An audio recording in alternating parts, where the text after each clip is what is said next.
So let's go over part 1 of the chapter 3 worksheet. Problem 1. When it burns 65.4 grams of zinc can react completely with 16.0 grams of oxygen gas to form a new compound, zinc oxide.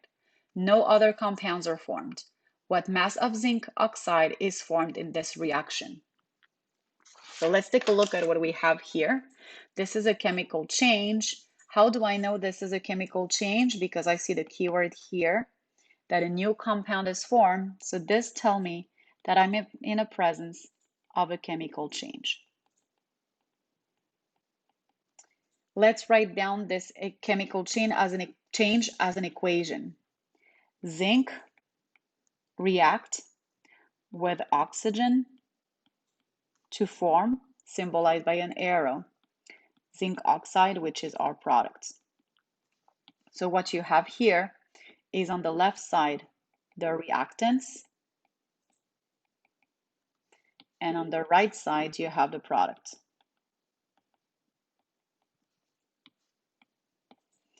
So let's look at some information that is given by the problem. You're given that 65.4 grams of zinc can react. So we have 65.4 grams of zinc. This reacts completely with 16.0 gram of oxygen gas. So we have 16.0 gram of oxygen. And then we're forming zinc oxide. And the problem is asking about mass of zinc oxide form. So we're looking for the gram of zinc oxide. What will apply here is the law of conservation of mass that states that the mass of the reactant is equal to the mass of the product. Therefore, if I add 65.4 to 16.0, I will get 81.4 being the grams of zinc oxide formed by this reaction. And this is here my final answer. Looking at sig figs, okay, notice that I have an addition, so I follow the decimal places, 1 decimal place, 1 decimal place. My answer is given to 1 decimal place. Problem 2. Magnesium metal react with hydrochloric acid to form magnesium chloride and hydrogen gas as shown in the equation below. So here, this long sentence here is actually summarized in this equation. We have reactants on the left side, products on the right side. New products are formed. This is a chemical change. What other information are we given? 48.6 grams of magnesium. So we have 48.6 grams of magnesium that react in this way. It will consume, so it will use 145.8 grams of hydrochloric acid. So we have 145.8 grams of hydrochloric acid used. For the product, the information we're given is that 4.0 grams of hydrogen gas are produced. We have no information on the magnesium chloride because this is actually what we're looking for. How many grams of magnesium chloride will be produced? So we're going to pose this as X and we're looking for the grams of magnesium chloride. Using the law of conservation of mass, the mass of the reactant is equal to the mass of the products. Again, these here are your reactants. And right there, you have your products. Matter cannot be created or destroyed. So the mass of the reactants is equal to the mass of the product. If I add these together, I get the mass of reactants as being 194.4 grams.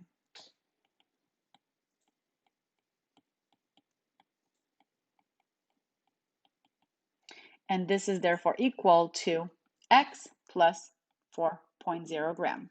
So we're going to solve this equation. What will I do? I'm going to subtract 4.0 gram from each side. So my 4.0 gram cancels here. And I will do the subtraction to 1 decimal place because it's a subtraction and I follow the least number of decimal places. And to 1 decimal place, 194.4 minus 4.0 is equal to 190.4 grams. So this is equal to the mass. This is X, and therefore this is a mass of magnesium chloride produced.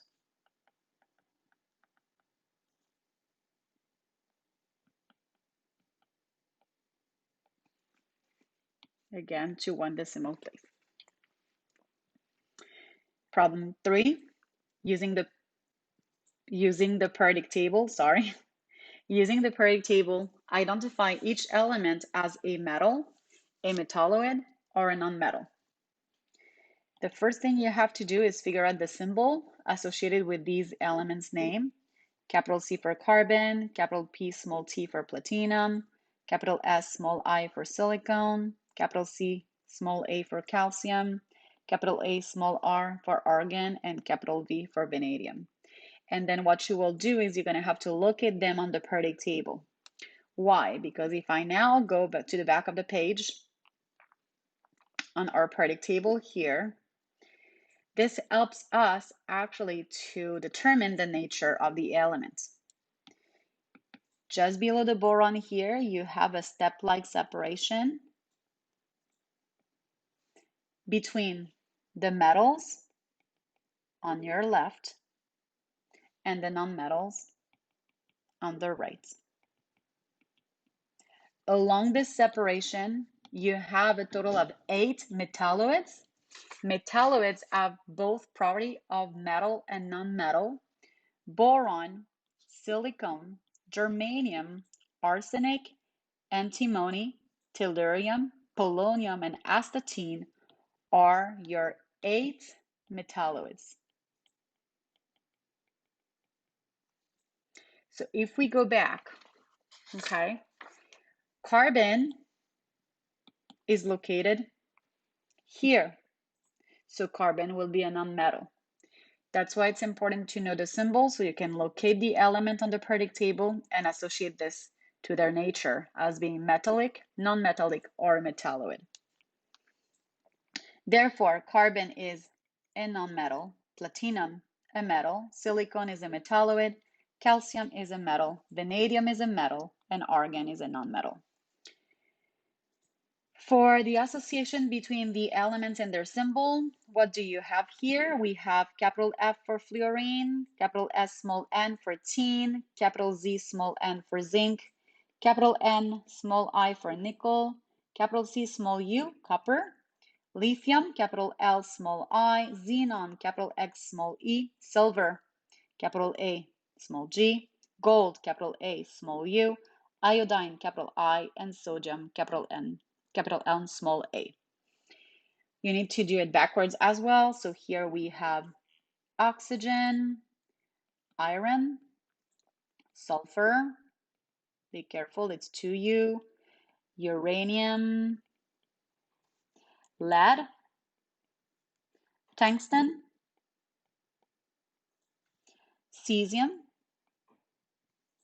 titanium, potassium,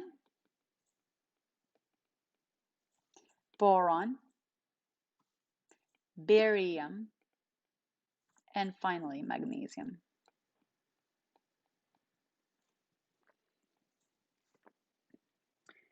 We have 4 family of elements to know, and here you have to associate the elements and their family. Fluorine, capital F, belong to the group 7A, and those are the halogens.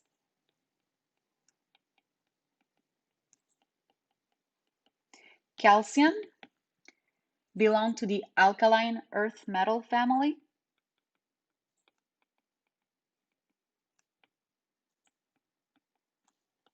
And this is the group 2A. Sodium belong to the alkali metals family or group, and this is the group 1A, or Roman numeral 1A. And finally, we have krypton that belong to the noble gas. Noble gases, also known as the rare gases. And this is the group 8A.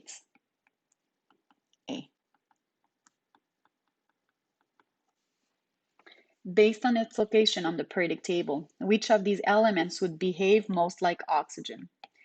Well, in that case, because you want an element that has similar behavior, to have similar behavior, they need to belong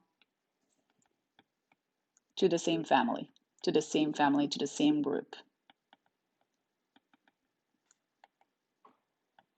So if you look at your periodic table, sulfur is the only one that belongs to the same group as oxygen, which is the group 6A.